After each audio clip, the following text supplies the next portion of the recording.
आप लोग आदिवासी हैं क्या?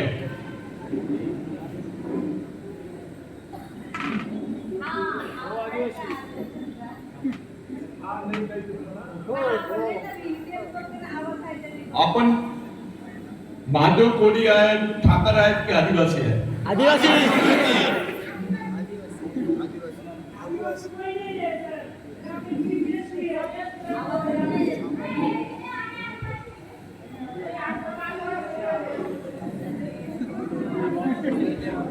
हाँ ठीक है।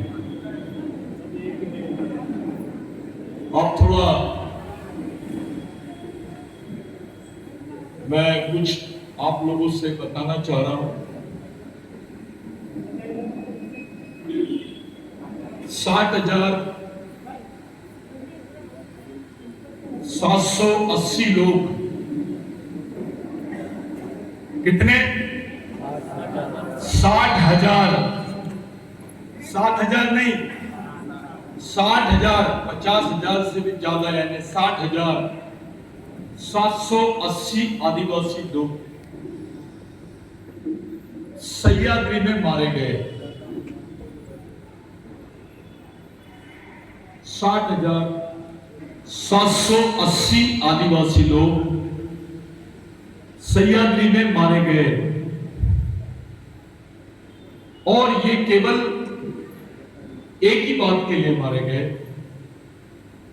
कि ये जो जमीन है ये हमारी है, ये जो जंगल है ये हमारा है, यहाँ का जो पानी है वो हमारा है, और ये जो समाज है ये हमारा है, हम यहाँ के मालिक हैं। हमारी जमीन को मत लूटो, हमारी माँ बहनों की इज्जत को मत लूटो, हमारे पानी को मत लूटो, हमारे जंगलों को मत लूटो। इसके लिए 60,780 लोग मारे गए। दुनिया में सह्याद्री जैसे बेल्ट में दुनिया में इतने लोग कहीं मारे नहीं गए जमीन के लिए। हमारे सर, दुनिया में इतने लोग नहीं मरे, केवल 15 साल में इतने लोग मारे गए। इस देश में इतनी बड़ी संख्या में लोगों को मारने का जो काम हुआ है, वो पेशवाई मानसिकता के लोगों ने यहां के ठाकुर को, यहां के कामकरी को, यहां के महादेव कोड़ी को, यहां के वारली को, यहां के पावरा को,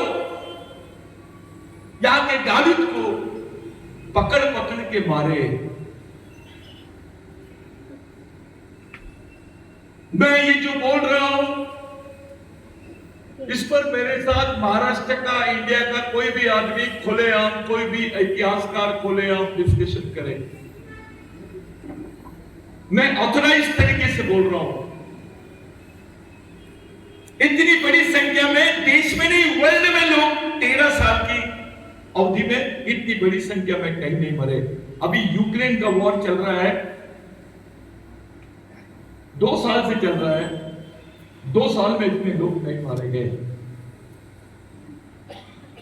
इतनी बड़ी संख्या में आदिवासियों को मारा गया यहां पर, और इतनी बड़ी संख्या में लोगों ने अपनी जान का बलिदान दिए सिर्फ और सिर्फ जमीन के लिए। मैं राघोजी भांगरे आगे बात करी, या राय ठाकुर के बारे में बाद में बोलूंगी। पहले मैं ये जो बता रहा हूं, ये ऑथराइज बात कर रहा हूं कि इतनी बड़ी संख्या में आपका समाज मारा गया है। सह्याद्री के इगतपुरी से लेकर तो जहां तक के आप अहमदनगर से ले जाकर आप जहां तक के हमारे राघोजी भांगरे की जो जन्मभूमि है, वहां तक के अगर आप देखोगे, ये तो उसकी शहीद भूमि भी नहीं है। यहां पर उन्होंने प्लानिंग किए थे, जो आप लोग भाग्यजी माती जिसको बोलते हैं, यहाँ राघोजी भांगरे, केवल राघोजी भांगरे नहीं, राय ठाकर के भी लोग, हर कम्युनिटी का, हर आदिवासी आदमी, चाहे वो कातकरी हो, ठाकर हो, महादेव कोड़ी हो, ये आंदोलन एक साथ चला है। कभी यहां पर भेदभाव नहीं हुआ। कुछ ऐसे लोग समाज में पैदा हो गए जिनको छोटे छोटे पद के लिए जाति का सहारा लेना पड़ रहा है।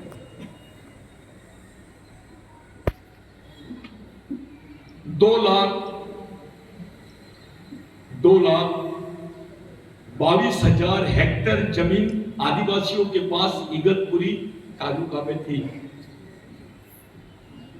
1980 के पहले। मैं बाकी जमीन की बात नहीं कर रहा हूं। 2 लाख के ऊपर जो जमीन थी, 22,000 हेक्टेयर जमीन आदिवासियों के पास में इगतपुरी तालुका में थी, आज 62,400 है। आदमी मर गया, कोई धर्मांतर कर लिया होगा, कोई क्षेत्र छोड़ दिया होगा, जमीन गई क्या कहीं? वो जमीन कहां पर है? 1980 से केवल अभी 62,000 जमीन बची है, हेक्टेयर जमीन तुम्हारे पास में बची है, आदिवासियों की मालिकियत की जमीन। यहां पे कारखाने आदिवासियों की जमीन पर है, यहां पे धरण आदिवासियों की जमीन पर है, यहां पे बड़े बड़े प्रकल्प आदिवासियों की जमीन पर है। जमीन आदिवासी की, कारखाना आदिवासी का, आदमी आदिवासी वहां पर कर्मचारी नहीं है। पैसा का कानून है, 5वीं अनुसूची का कानून है कि वहां पर 80% रोजगार वहां के नेटिव आदिवासियों को देना चाहिए, वहां के मूल आदिवासियों को मिलना चाहिए। अगर इस कानून को देखें तो इस कानून के हिसाब से इगतपुरी की हर फैक्ट्री में 80% आदिवासी कर्मचारी होना चाहिए। ताली बजाने वाली बात नहीं है, ये शर्मनाक बात है। हमारे गांडो नेता कुछ नहीं कर पाए इस बारे में। फिर ताली। 80%, ये पैसा का कायदा है, ये मैं नहीं बोल रहा हूं, ये कानून है। लेबर एक्ट बोलता है, इंडस्ट्रियल एक्ट बोलता है कि आदिवासियों की परमिशन के बगैर यहां ना कंपनी लग सकती है, ना यहां पर रिसोर्ट बन सकता है। और 5वीं अनुसूचित क्षेत्र की जमीन नॉन ट्रांसफरेबल लैंड है, राज्यपाल को भी इसके अधिकार नहीं है। अब हम राज्यपाल को पार्टी बनाएंगे, राज्यपाल को सुप्रीम कोर्ट में चैलेंज करेंगे कि आप आदिवासी क्षेत्र के गलत जजमेंट्स कैसे निकालते हो, आदिवासी क्षेत्र में गलत डायरेक्शन कैसे दे सकते हो। राज्यपाल को भी पावर नहीं है, राज्यपाल केवल स्वरक्षक है। जो चौकीदार है वो मालिक कैसे हो सकता है? राज्यपाल मालिक ना होते हुए भी गलत तरीके के यहां पर इन्होंने आदेश निकाले और हमारे नेता सब चुपचाप थे। संविधान पढ़ो, मैं बोल रहा हूं, राज्यपाल को बोल रहा हूं, मुझे अंदर करो, मुझे अरेस्ट करो कि गलत बात बोल रहा है। सिर्फ 60,000 हेक्टेयर जमीन तुम्हारे पास में बची है। अरे अपनी औकात केवल जमीन की वजह से है। मार मार के आदिवासियों से जमीन छीनी जा रही है, पिलाकर, डराकर, धमकाकर। आपसे जमीन छीनी जा रही है। फिल्म इंडस्ट्री के लोग, बड़े बड़े उद्योगपति लोग केवल आदिवासियों की जमीन पर इंटरेस्ट ले रहे, क्योंकि आदिवासियों की जमीन की कीमत कम है। इसी पैसा के क्षेत्र में गैर आदिवासी की जमीन की कीमत 1 करोड़, तो आदिवासियों की जमीन की कीमत 10 लाख। ऐसा क्यों? ये 5वें अनुसूची का क्षेत्र है। It's area of 5th schedule. Sir, आदिवासियों की जमीन 10 लाख रुपए एकड़ और नॉन आदिवासी की जमीन 1 करोड़ रुपए एकड़। कानून बोलता है कि 5th शेड्यूल की जमीन जो है आदिवासियों की वो नॉन ट्रांसफरेबल है, अपरिवर्तनशील भूमि। अगर वो जमीन अपरिवर्तनशील है तो यहां पर इतने बड़े बड़े रिसोर्स और इतने बड़े बड़े इंडस्ट्री कैसे बने? स्टेट को भी पावर नहीं है, राज्य सरकार को भी अधिकार नहीं है अपरिवर्तनशील जमीन को ये करने का। 1980 में पहला आदिवासी लैंड रिस्टोरेशन एक्ट बना, जिसको बोलते हैं आदिवासियों की जमीन उनको मिलनी चाहिए। वो कानून की धज्जियां उड़ गई। मैं 2009 से तो 2024 तक की बात करता हूं। एक शासनकाल बीजेपी का भी था और दूसरा शासनकाल कांग्रेस का भी था। बाला साहब थोराट थे महसूल मंत्री, उसके पहले और कोई मंत्री होगा महसूल मंत्री। मैं उनसे पूछता हूं, आदिवासियों की जमीन क्या यहां के आमदार या कोई रेवेन्यू मिनिस्टर के ऑर्डर से ट्रांसफर हो जाती है क्या? लेकिन इस क्षेत्र में हुआ है, ऐसे एविडेंस है खुलेआम। यहां पर केवल एक परिपत्र लेकर यहां के कलेक्टर तहसीलदार ने उसको ट्रांसफर कर दिया लैंड। उसकी प्रोसीजर होती है कि आदिवासियों को आप भूमि नहीं कर सकते, आपको संबंधित विभागों की एनओसी लगती है, इसको स्टेट परमिशन बोलते हैं। उसके बगैर खुलेआम नंगा नाच इस क्षेत्र में हुआ, जिसकी आवाज बिरसा ब्रिगेड के माध्यम से उठाई गई। मैं पूछना चाहता हूं आपसे, आपका कौन सा नेता आपकी लड़ाई के लिए सामने आया? ये मेरा खुला सवाल है। अरे दादा, सतीश दादा, आप मत बोलो इसके बारे में, यहां पर तो लैंड माफिया है। अरे मरने की किसको चिंता है यार? किसको चिंता है? जिसकी जीने की व्यवस्था नहीं है वो मरने की चिंता क्यों कर रहा है?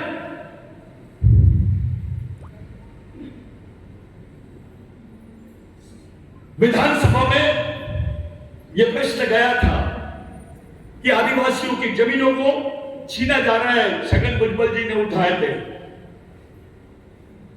जब वो पवार साहब के साथ में थे। कौन किधर है मुझे इससे कोई लेना देना नहीं है।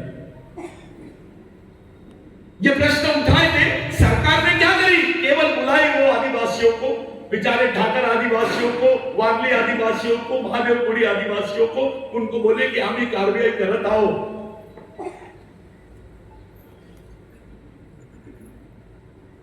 सौ बार भी इलेक्शन से आप लोग इसका हल निकालोगे तो कभी नहीं निकलेगा।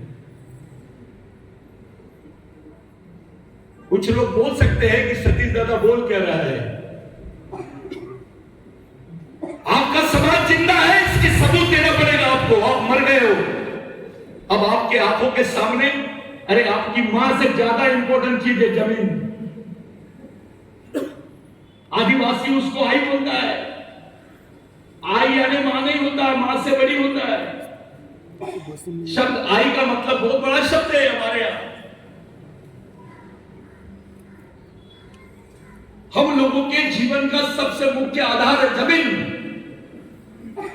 5वें अनुसूची के क्षेत्र में कानून बोलता है, मैं नहीं बोल रहा कि यहाँ पे इंडस्ट्रियल सेक्टर में यहाँ के बड़ी बड़ी फैक्ट्रीज है, जेएसडब्ल्यू है, यहाँ महिंद्रा है।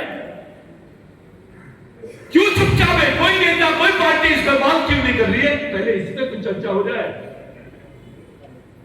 इसलिए चुपचाप है क्योंकि सब लोग केवल आदिवासियों का तमाशा देख रहे हैं। सबको मालूम है हमको इंडस्ट्रियलाइजेशन करना है, हमको इस जमीन को लूटना है, आदिवासियों को खत्म करना है। जब ऐसी परिस्थिति दिखती है कि जब आदिवासियों की जमीनें खुलेआम लूटी जाती है और कोई पार्टी नहीं बोलती है, उस पर सब खामोशी रहते हैं, तो ऐसा लगता है कि हमारी लड़ाई तो पूरे लोगों के साथ है, पूरे सिस्टम से है। कौन सी पार्टी से टिकट चाहते हैं आप सब? कौन सी पार्टी से टिकट चाहते हैं आप? आपको नहीं देंगे। नहीं मिलेंगे, आपका कोई वाली नहीं। और कौन टिकट चाहता है? आपको भी नहीं देंगे, आपका भी कोई वाली नहीं है, आपका समाज लावारिश है। कोई कांग्रेस वाले आपको पूछेंगे नहीं, आपको पवार साहब भी नहीं देंगे, क्योंकि पवार साहब पूछेंगे तुम्हारा समाज कहां है, क्यों देंगे तुमको टिकट? मुट्ठी भर लोग हैं, वो लोग बोलते हैं कि हमको टिकट होना, उनको पहले दे देंगे सब। अपना समाज खामोश है। दादा ने बहुत अच्छी बात बोले आपने कि भाई हमारा डेवलपमेंट नहीं हुआ, इस देश में आदिवासियों का डेवलपमेंट नहीं हुआ। मैं आपसे पूछता हूं, इस देश में मुसलमानों का भी डेवलपमेंट हो, उनके पास आरक्षण नहीं है, कपड़े कचरे उठाने का भी काम करता है मुसलमान, लेकिन उसके पास में सिस्टम है, उसका एक सोशल सिस्टम है। आपके समाज का कौन सा सोशल सिस्टम है? जिस समाज की कोई सामाजिक व्यवस्था नहीं है, जिस समाज का कोई सामाजिक कार्यक्रम नहीं है, वो कैसे प्रोग्रेस करेगा? इस देश में वही समाज जिंदा है जिस समाज के पास में सामाजिक कार्यक्रम है, जिस समाज के पास सामाजिक मिशन है। अपने समाज के पास कुछ है, इसलिए अपना प्रोग्रेस नहीं हो पाया है। गाड़ी खरीद लेने से, फॉर्च्यूनर में घूमने से, महंगे कपड़े पहनने को प्रोग्रेस नहीं बोलते। आपके पास 100 करोड़ रुपए होंगे तो भी आप इस सिस्टम में, अभी आपकी औकात कुछ नहीं है, आप अपनी मर्जी से कुछ नहीं कर सकते, आपका बच्चा सुरक्षित नहीं है। चलो मैं आपसे एक चैलेंज करता हूं, सब लोग बैठे हैं, सब अपने परिवार के लोग हैं, सभी सामाजिक लोग हैं। 95 ग्राम पंचायत है यहाँ पर, 90 ग्राम पंचायत है शायद, उसमें से 65 ग्राम पंचायत जो है वो पैसा में आती है। इसका मतलब यह है कि वो 90% से ज्यादा यानी 100% आदिवासी है। क्या जरूरत है किसी पार्टी वर्टी की? आरक्षण तो आदिवासी का है, पार्टी भी यूज करेगी। तुम तय कर लो ना, और ये तय कर लो, समाज के सामने एक बात को तय कर लो, समाज बड़ा की पार्टी? जब अगर सबको मालूम है तो पार्टी कहां से आ रही है बीच में? मैं बीजेपी चाहो, मैं कांग्रेस चाहो, मैं राष्ट्रवादी कांग्रेस चाहो, हम पार्टियों को क्यों बड़ा कर रहे हैं? हम समाज को बड़ा करने की पहले पहल कर रहे हैं, पार्टी ऑटोमेटिक पीछे आएंगे। एक जगह समाज होना, ये आरक्षण नहीं करके हम लड़ रहे हैं, बिगर आरक्षित सीट पे चलो लड़ो, अपनी औकात समझ में आ जाएगी। अपने को कौन महत्व देता है?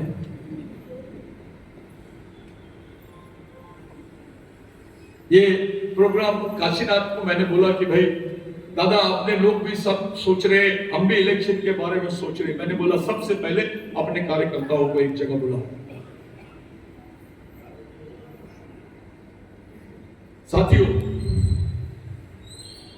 मेरा बहुत अच्छे संबंध है, मेरे को कम से कम 100 फोन आए कि सतीश पेन्नाम दादा आप शरद पवार से बात कर लो, कुछ फोन आए आप राहुल गांधी से बात करो, कुछ फोन आए आप संजय राउत उद्धव ठाकरे से बात करो। मैं क्यों बात करूं? मेरे समाज से कौन बात करता है यह महत्व की बात है, मेरे से कौन बात करता है यह महत्व की बात है।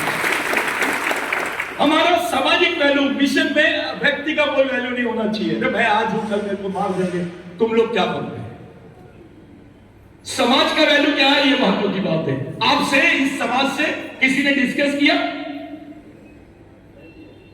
पूछा साहब अपने से किसी ने? अपने समाज को कोई पूछ रहा है?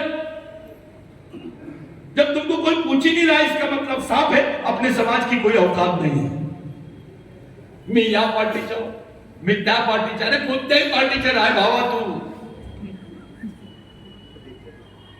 आपली कंडिशन एकच आहे, हमारी कोई वैल्यू नहीं है। We have no values in democratic system.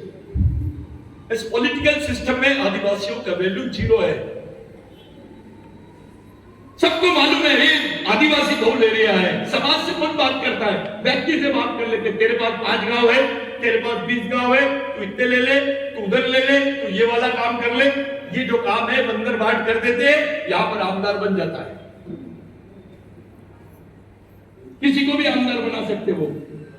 क्षेत्र आदिवासी का है और आपका भविष्य निर्णय लेता है गैर आदिवासी आपका, जिसका तुम्हारे दुख दर्द से कोई लेना देना नहीं है। वो लोग बैठ के तुमको लूटने की तैयारी करते हैं और वो तय करते हैं आमदार कौन बनेगा। अब इगतपुरी का आमदार अगर दूसरे तय कर रहे हैं तो हम क्या कर रहे हैं? मिशन काय के लिए चला रहे हैं? बंद कर दो इसको, फिर पार्टी चलाओ, शॉर्टकट है वो। मैं कार्यकर्ता नेता भी बैठे, आप बुरा नहीं मानना, मैं सिर्फ बिरसा ब्रिगेड के कार्यकर्ताओं को बोल रहा हूं, बंद कर दो मिशन, मत चलाओ, इसकी कोई जरूरत नहीं है। ठीक है, पवार साहब का हम रिस्पेक्ट करते हैं, बहुत बड़ी बात है, क्योंकि सोशली हमारे लिए एक अलग टाइप का अनुभव है और वो पैकेज हम चाहते हैं, वो पैक हम चाहते हैं। अगर वो चीज निर्माण नहीं होती है तो वहां पर भी हमको स्टॉप होना पड़ेगा, क्योंकि समाज बड़ा है, समाज का भविष्य देखना है, हमको सबका उपयोग करना है, सबकी मदद लेना है। मैं आपसे पूछना चाहता हूं, हम बड़ी बड़ी बात कर लेते हैं। 2,22,000 हेक्टेयर जमीन का मैंने जिक्र किया था, आदिवासियों की जमीन थी।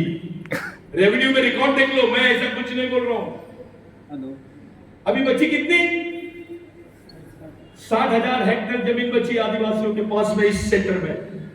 अब मैं कौन सा आदमी है जिसमें यह ताकत है कि जो 1.5 लाख हेक्टेयर तुम्हारी जमीन गई तुमको वापस ला के देगा? मैं उसको नेता बनाने के लिए तैयार हूं।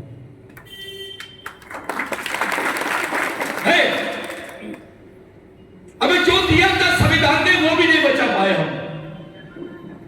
अपनी खुद की जमीन की भी चौकीदारी नहीं कर पा रहे हम, सैनिक कैसे बनेंगे? जो चौकीदार नहीं बन सकता है वो सैनिक कैसे बन सकता है? वो डर बैठा हुआ है हमारे लोगों के दिमाग में कि मेरे को मार देंगे, मेरे को उड़ा देंगे, अपना कोई नहीं है भाऊ। अबे ठीक है, अपना कोई नहीं है, अपना समाज तो है। कब तक ये चलते रहेगा? अगर हम लोग पढ़े लिखे लोग होने के बावजूद भी इतने ही लोग, काफी लोग हैं, बहुत लोग हैं, आप किसी नेता को, पार्टी को टिकट मांगने मत जाओ। एक मुहिम चलो, पूरा आदिवासी समाज से जनसंपर्क करो और उसको विश्वास दिलाओ कि समाज जिंदा है।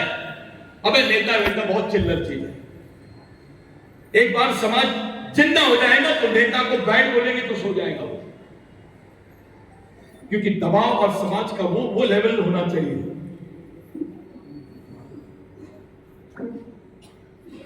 इस समाज को केवल समाज ही बचा सकता है, कोई नहीं बचा सकता है। मैं आपसे पूछना चाहता हूं, जब राघोजी भांगरे, राया ठाकर, बिरसा मुंडा, टंटा भील, बाबूराव शर्मा के लड़ रहे थे, तब कोई संविधान था क्या? बिगड़ संविधान के तुम्हारे हिस्से में जमीन आई, मजबूर हो गए अंग्रेज वो कानून बनाने के लिए। बहुत लोग बोलते हैं मैं जमींदार हूं, माझ्याकडे इतकी एकड़ जमीन है। अब तीसरे पीढ़ी में जाके तेरा रिकॉर्ड निकाले, तेरे को जमीन किसने दिया? तेरे को जमीन देने वाले भगवान का नाम राघोजी भांगरे है। कौन से भगवान ने जमीन दिया? मैं जब पूछता हूं तो चुपचाप रहता है। वो महादेव की तरफ देखता है, राम की तरफ देखता है, कृष्ण की तरफ देखता है। कोणत्या देवाने तुला जमीन दिली? संविधान में अधिकार मिले ये अलग पहलू है, लेकिन आदिवासियों के हिस्से में मालकियत आई जमीन की। जब पूरी जमीन पेशवाइयों ने तुमसे छीन ली थी और अंग्रेजों के रिकॉर्ड में उसको दर्ज करवा दिया गया था, अपने राजाओं ने भी धोखा दिया है। सरदार भी गद्दार था अपना। आदिवासियों की मालिकियत की जमीनों को इन्होंने सरेंडर किए गवर्नमेंट को, और गवर्नमेंट से रॉयल्टी लिए। लूटे वो जमीन में आदिवासी पूरे बेघर हो गए, बेचारे भूमिहीन हो गए।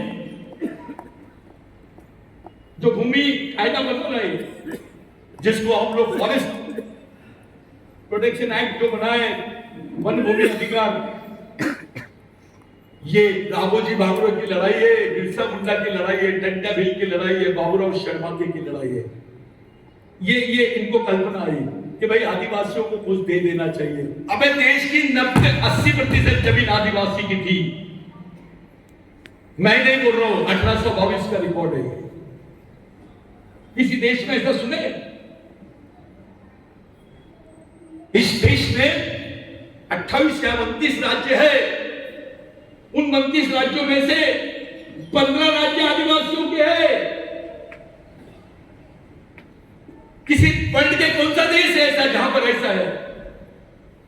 दादा 15 राज्य अपने, उधर 7 राज्य, नागालैंड, मिजोरम, मणिपुर, और इधर झारखंड, उड़ीसा, छत्तीसगढ़, मध्य प्रदेश।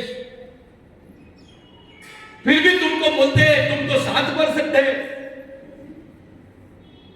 अबे 7% आदिवासियों की 62% जमीन कैसे है? उनके 14 राज्य कैसे हैं? ये देश आदिवासियों का था, है और रहेगा। उस लड़ाई के लिए इस मिशन का जन्म हुआ है। इलेक्शन आएंगे जाएंगे, 25 आदिवासी लोग लड़ेंगे, तुम्हारे भाई रहेंगे, उसमें से कोई एक जीत के आ जाएगा। और जीतेगा वही जिसको वो लोग चाहेंगे, तुम नहीं चाहोगे। तुम्हारी मर्जी से तुम अपना प्रतिनिधित्व चुनने की ताकत तुम्हारे में आज नहीं है। तुमको टिकट नहीं मिलेगी। लेकिन इस मंच से आज मैं ये बात बोलना चाहता हूं, अगर आदिवासी समाज की बात सुने बगैर कोई भी पार्टी किसी को भी टिकट देगी, उनकी बाकी सीटें भी गिरेगी। अगर इस समाज का रिस्पेक्ट नहीं होगा तो, इस समाज की जनभावना और इस समाज की अंतरात्मा को टटोले बगैर, इस समाज की मानसिकता, इसकी मान्यता को जाने बगैर, संगठन को विश्वास में लिए बगैर कोई भी पार्टी अगर ये बात करेगी इस विधानसभा में, वो हमको कोई सत्ता वत्ता नहीं होना। अगर आप हमसे हमारी हक की सीटें छीनेंगे, अगर आप हमको खाने नहीं देंगे, तो हम आपके खाने में मट्टी डाल सकते हैं। छीन तो नहीं सकते, लेकिन आपको खाने भी नहीं देंगे। इतनी ताकत पैदा करो हर जगह, हर क्षेत्र में। पूरे महाराष्ट्र में एक ही बात चल रही है, दलित किधर है, ओबीसी किधर है, मराठा किधर है? कोई ये बात ही नहीं कर रहा आदिवासी किधर है। उनको लगता है आदिवासी का तो कोई जनसंख्या ही नहीं है। साथियों, 25 सीट आरक्षित है आदिवासियों के लिए, और महाराष्ट्र में 29 सीट ऐसे है विधानसभा की जहां पर आदिवासी तय करेगा कि कौन जीतेगा। 29 और 25 कितने हो गए? 54। यानी आदिवासी समाज ने अगर तय कर लिया तो 54 विधानसभा सीट पर वो अपना प्रभाव रखता है। जो 54 विधानसभा सीट का मालिक है, उसको बोलते हैं कि आदिवासी के बारे में कोई चर्चा ही नहीं करता है। 54 विधानसभा सीट आदिवासियों की मर्जी के बगैर हो ही नहीं सकती। ये वास्तविकता है, इस पर मिशन ने काम किया है।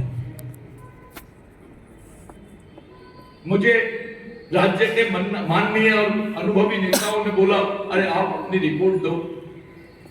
मैं तो दूंगा, लेकिन कम से कम मेरे समाज को मालूम हो कि अपनी कितनी सीटों पर आदिवासियों का प्रभाव है। पूरे महाराष्ट्र को सबसे ज्यादा अगर कोई प्रभावित कर सकता है तो केवल आदिवासी समाज। अगर मुस्लिम भाई ने चाहा, दलित भाई ने चाहा, ओबीसी भाई ने चाहा, मराठा भाई ने चाहा कि आदिवासियों को साथ में रखकर आदिवासियों का प्रतिनिधित्व बने, तो आपके 25 नहीं, कम से कम 35 आमदार रह सकते हैं। जहां पे आदिवासियों की जनसंख्या साहब 40% से ज्यादा है, ऐसे क्षेत्र भी है। वर्धा का आरबी है, यवतमाल का वनी है, जुन्नर है। ऐसे मैंने 20 सीटों का नाम बताया हूं जहां पर हमारी जनसंख्या इस प्रकार है कि हमारी दखल ली जा सकती है। देखना यह है कि हमारे बारे में सोच रहा कौन है। जो आरक्षित है वहां तो देने ही है, गैर आरक्षित सीट पर हमारा क्या, उस तरफ भी अपना ध्यान ले जाओ। मैं आपको बताना चाहता हूं, मिशन ने एक बात तय किया है कि जितने 5वीं अनुसूची के क्षेत्र है जहां पर पेशा कानून लागू होता है वहां पर समाज जोड़ो,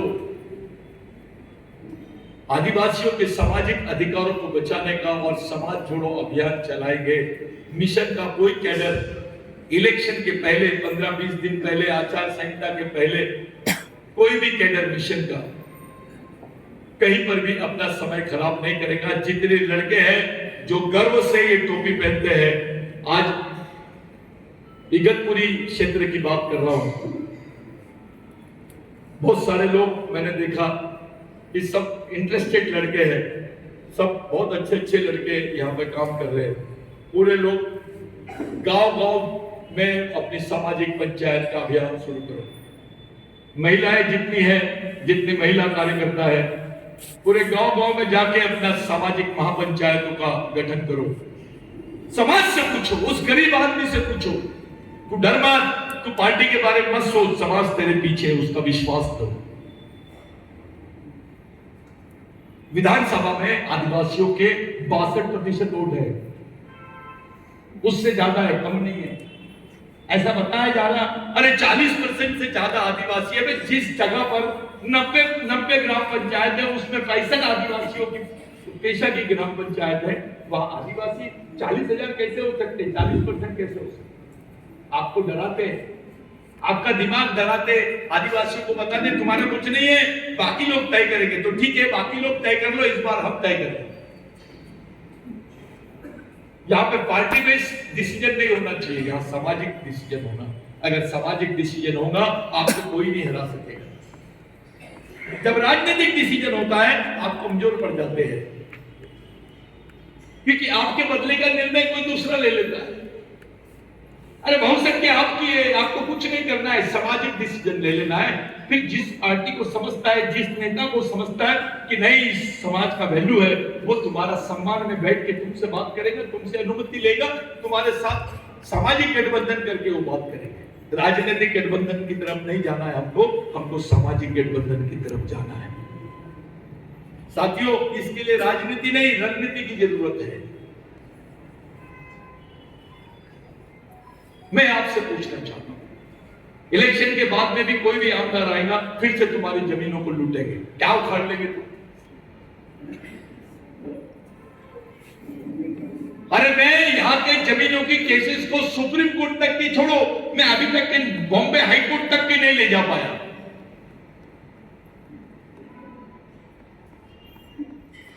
एक बार जमीन तुम्हारी हल गई तो तुम्हारे 50 साल के पहले के रिकॉर्ड भी नहीं मिलेंगे। एक जमीन का टुकड़ा जाने से तुमसे तुम्हारी पहचान, तुम्हारे अधिकार, तुम्हारी प्राचीनता, तुम्हारी कास्ट सर्टिफिकेट, तुम्हारा जो दाना पानी है वो सब छिन जाता है। एक आदिवासियों की जमीन जाने का मतलब ये उस परिवार का सामाजिक और जो मानवीय अस्तित्व है वो हमेशा के लिए खत्म हो जाता है। जमीन की वैल्यू आपके जीवन में क्या है समझो। कोण बोलता है आता बोगस अधिकारी इसलिए आरक्षण दिलं, ते केलं, ते तसं केलं। बे आरक्षण काय है वो बता। आरक्षण का मतलब तब है जब वैकेंसी है। सरकार बोलती कि आदिवासीला आम्ही 12% आरक्षण करून दिलं। अरे वैकेंसीज नहीं है, आरक्षण का क्या करोगे तुम? सब जगह तो ये लोगों ने ठेका पद्धति डाली है। पूरा आदिवासी डिपार्टमेंट में आईएएस अधिकारी भी ठेके में लगा है दादा। रिटायर्ड आईएएस अधिकारी को ठेके में लगा है, टीचर ठेके में है, वहां का सफाई कामगार ठेके में है, मेस ठेके में चल रही है, पूरा आदिवासी डिपार्टमेंट ठेके में चल रहा है, अपना नेता भी ठेके में चल रहा है। ये सच्चाई है। तुम्हारा डिपार्टमेंट नहीं, तुम्हारा समाज भी ठेके में चल रहा है। तुम्हारे बच्चे भी ठेके का खाना खाते हैं। यानी सरकार ने तुम्हारी जवाबदारी लेने से इनकार कर दिया अपने आप। तुमको बताते हैं डीबीटी। अरे एक्चुअली डीबीटी के बारे में मालूम है क्या? 12 महीने का तुमको स्कॉलरशिप मिलना चाहिए, 12 महीनों के लिए। डीबीटी तुमको 10 महीने की मिलती है, 2 महीने की गवर्नमेंट खा जाती है, इसलिए डीबीटी रख रहे हैं। यानी साल में तुमने 10 महीने ही पढ़ना चाहिए, 2 महीने पढ़ने की इजाजत सरकार तुमको नहीं देती है। मैं खुला चैलेंज देता हूं, जो डीबीटी का समर्थन करता है उससे डिबेट करने के लिए तैयार हूं कि डीबीटी के आड़ में तुमने क्या घोटाला किया है।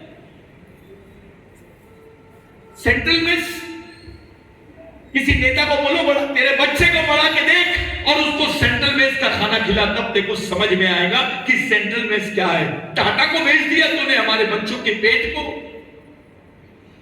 तुम्हारी भूख बेची जा रही है। जो आदिवासी बच्चे पढ़ रहे हैं उनकी भूख को बेचा जा रहा है ठेकेदारों के पास। ये सेंट्रल मेस है, यानी ठेकेदार तय करेगा तुम्हारे बच्चे ने क्या खाना चाहिए। कैसा लग रहा है? सुनने में कैसा लगता है? तेरा बच्चा क्या खाएगा बेटा? मजदूर का बच्चा क्या खाएगा? आदिवासी का बच्चा क्या खाएगा? आदिवासी लोगों का बच्चा क्या खाएगा? ये तय करने वाले अभी ठेकेदार हैं। सेंट्रल मेस किसको दिए? टाटा को दिए और किसी ठेकेदार को दिए। गवर्नमेंट क्यों नहीं ले रही जवाबदारी? आदिवासी बजट का 38% बजट दादा व्यवस्थापन के लिए खर्च होता है। आदिवासी के हिस्से में केवल 52% बजट आता है। आप 9% बजट की बात कर रहा था, कौन बोल रहा था अभी? वो शरद पवार साहब ने 9% आदिवासियों का बजट किए, मान्य है। 9% में से कितना प्रतिशत आदिवासियों पे खर्च होता है? ये जितने तुम्हारी सड़कें बन रही आदिवासी बजट से बनती है। अभी लाडली बहना भी आदिवासी बजट का ही हिस्सा बनेगी, देख लेना। कुछ दिनों में तुमको पता चलेगा कि आदिवासी बजट का पैसा ही यूज किए लाडली बहना को देने के। सच है कि झूठ है? आपके नेता ने क्या किया? फिर क्या करोगे आप? मिनिस्टर ने क्यों नहीं किया कुछ? चलो छोड़ दो, जो आदिवासियों के वोट पर चुन के जाते वो नेता चुपचाप क्यों है?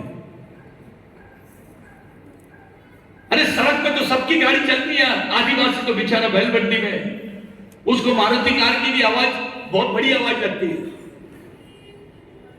क्षेत्र का विकास और आदिवासियों का विकास, यानी मानव का विकास और क्षेत्र का विकास, इसमें जमीन आसमान का फर्क है।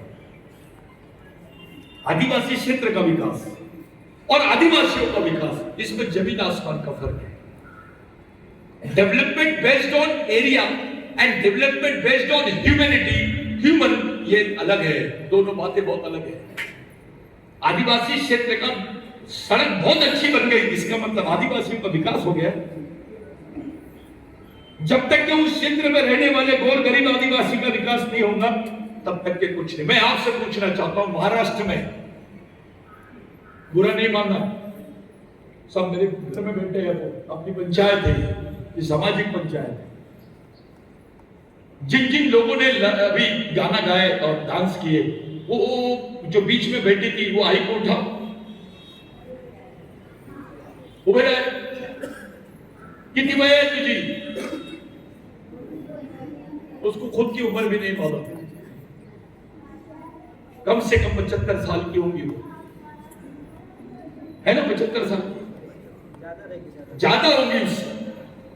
मेरा सवाल है, किस समाज की 75 साल की महिला नाचती है महाराष्ट्र? वो बेचारी नाच रहे थे, उनको इधर वो ताली बज रहा था और वो नाच रहे थे, उनको लगा अभी हमको और नाचना पड़ेगा। कौन से समाज की महिला नाचती है भाई 75 साल की उम्र में? तुम्हारी महिला, तुम्हारी मां नाच रही है, उसको यह भी नहीं मालूम है कि मेरे को भी करना क्या है। अरे इनके जमीन के टुकड़े छीन लिए तो भी नहीं मालूम उनको, हमें में ऐसा तो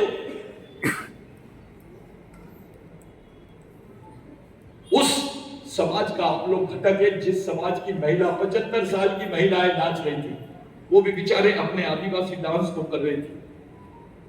नेता को बोलो बड़ा तुम्हारी मिसेज को नचा के बता, तेरी बहन को नचा के बता, तेरी मां को नचा के बता। ये हमारे लिए हमारे नेता से बड़े लोग हैं। जब वो रो रहे नाच रहे थे तो मेरे आंख में आंसू आ गए कि मेरे सामने मेरी इतनी बड़ी उम्र की मां नाच रही है और मैं बैठा हूं, मैं इतना बड़ा नेता बन गया क्या। जब दादा बोल रहे थे आप, मेरे को बुरा लग रहा था कि यार हमारे पास सभी लोग आमदार बनने लायक है, सभी लोग आमदार बन सकते हैं, सबकी ताकत आमदार बनने लायक है, किसी को भी टिकट दे दो। अगर खोजकार बन सकता है आमदार तो आदिवासी का मजदूर आदमी भी बन सकता है। खोजकर जैसा व्यक्ति हमारे समाज का बन सकता है, कोई भी बन सकता है, क्यों नहीं बन सकता। अब मैं एक सवाल पूछूंगा, हर आमदार से पूछो तुमने आदिवासी के बारे में विधानसभा में कितने बार प्रश्न उठाए, कितने प्रश्न उठाए। जो टिकट मांग रहे लड़ना चाहते हैं उनसे पूछो कितने बार जेल यात्रा की है, कितने समाज में जाकर प्रशिक्षण शिविर लिए, कितने बच्चों को तैयार किए, कौन से आंदोलनों को हम लोगों ने खड़ा किए, कितने सामाजिक आंदोलन किए, क्या कर सकते हैं हम। अरे पार्टी टिकट देगी तो ही हम जीत सकते क्या। बस यहाँ जितने भी लोग बैठे दादा, सब लोग बैठे, आपको किसी को भी टिकट नहीं मिली, क्या करोगे बताओ। बस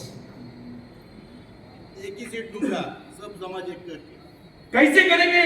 पहले किया था ना हमने, अभी घोषकर आया था, अभी सब हमारे इकट्ठा होके एक ही दिया, बाद में घोषकर वो आया, क्योंकि हमारा पूरा तालुका एक साथ करता है। लेकिन अभी कैसे अभी ज्यादा लोग हैं इसलिए रेत हुई, तो हम इकट्ठा करके ये सीट हमारी रहेगी, आदिवासी की रहेगी, ये कोई दावा नहीं सकता।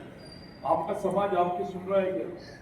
समाज में सुनेगा तो पिछले कैसे सुना, वो पार्टी के लिए सुना, पार्टी के लिए नहीं, सब अनिल के आने के शिवसेना का था, राष्ट्रवादी का था, कांग्रेस का था। बोलिए क्या संभव है। तुमको टिकट विकेट नहीं दिए, तुम्हारे लोगों को इन लोगों ने भाव नहीं दिए, क्या करोगे। पहला सवाल, उनकी मर्जी से देंगे वो किसी को, आपकी मर्जी से देंगे। समाज की मर्जी से क्या हो रहा है।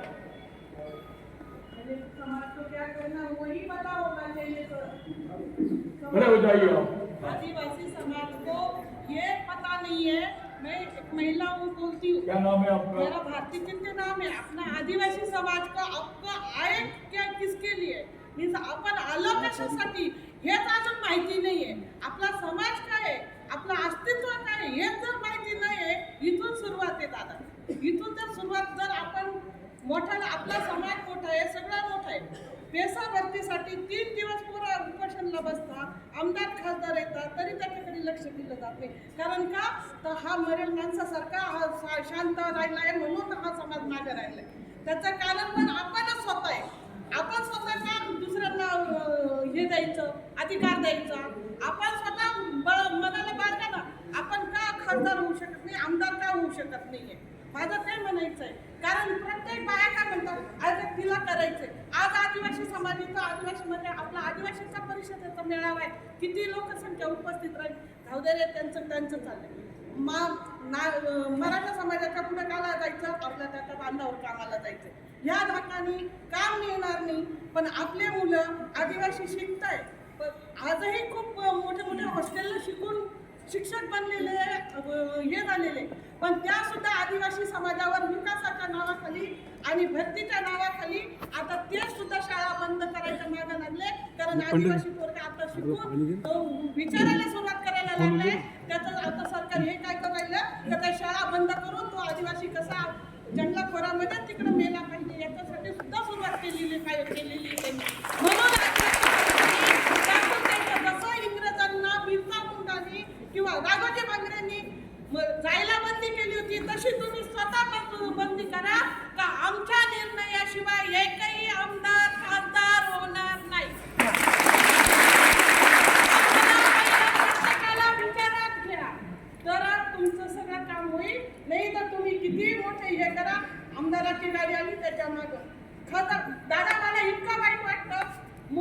हिंदीमध्ये किसके मन में और क्या आइडिया है? क्योंकि यहाँ पर कोई भाषणबाजी नहीं, निर्णय होगा। कोई दिमाग है? क्या करना चाहिए? यस बोलिए। अरे याला नाही आपली पोरं बोलतात म्हणून सांगू याला इगतपुरी के सब लोगों से पूछता हूं, 5वें अनुसूची का क्षेत्र है ये, पेशा का क्षेत्र है कि नहीं? कितनी ग्राम सभा है? कितनी पारंपरिक ग्राम सभा है यहाँ पर?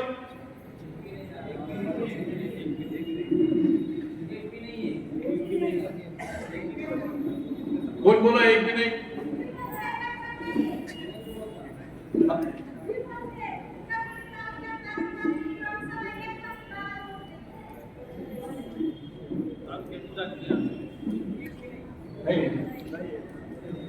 फिर पैसा कायदा कैसे लागू होगा? कैसे लागू करेंगे पैसा? जब तक आपकी पारंपरिक ग्राम सभा नहीं रहेगी, आप पैसा लागू कर सकते हैं क्या? सर्जेराव कहाँ है? किधर है? दिख नहीं रहा। हाँ दादा ग्राम सभा बन ही नहीं रहे अभी, सब ऊपर ही काम कर रहे, नीचे ग्राउंड लेवल पे कोई बंदा काम कर नहीं रहा है। हमने दिंडोरी में 40 ग्राम सभा बनाया, प्रॉपर पारंपरिक ग्राम सभा। अब ये पैसा का ग्राम सभा वो जनरल लोग चला रहे, वो ग्राम सेवक ही चल रहा है, अपना बंदा कोई चल नहीं रहा है। जो पंच पद्धत जो हमको कैडर सिखाई इतने दिन से, तो कॅडरच्या माध्यमातून ज्या ग्रामसभा सक्षम झाल्या त्या आम्ही केल्या। आम्ही पारंपरिक ग्रामसभेचे काय लेटर पॅड छापले, डायरेक्ट जायचं तर पारंपरिक ग्रामसभा म्हणून जायचं। म्हणून आपण एवढी ताकद ठेवतो का एकही पोलीस गावात येऊन द्यायचं नाही किंवा एखादा अधिकारी आपल्या परवानगी आल्याशिवाय येऊन द्यायचं नाही। ही ताकद आम्ही ठेवतो, आम्ही बोलतो, कारण तिला 3-4 तालुक्यात दिंडोरी असेल, पेठ असेल किंवा निफाड असेल, चांदोड असेल, आम्ही काम केलं सगळ्यांनी मिळून। आमची इच्छा आहे का इथं पण पारंपरिक ग्रामसभा, प्रत्येक सह्याद्रीत नाही तर पूर्ण महाराष्ट्रात पारंपरिक ग्रामसभा होता। युवराज पण तेच बोलत होता का ग्रामसभाचे नाव तो आदिवासी बचेगा, पण ग्रामसभेवर कोणी बोलतच नाही। सबको नेता बनने का है, कार्यकर्ता किसी को बनने का नहीं।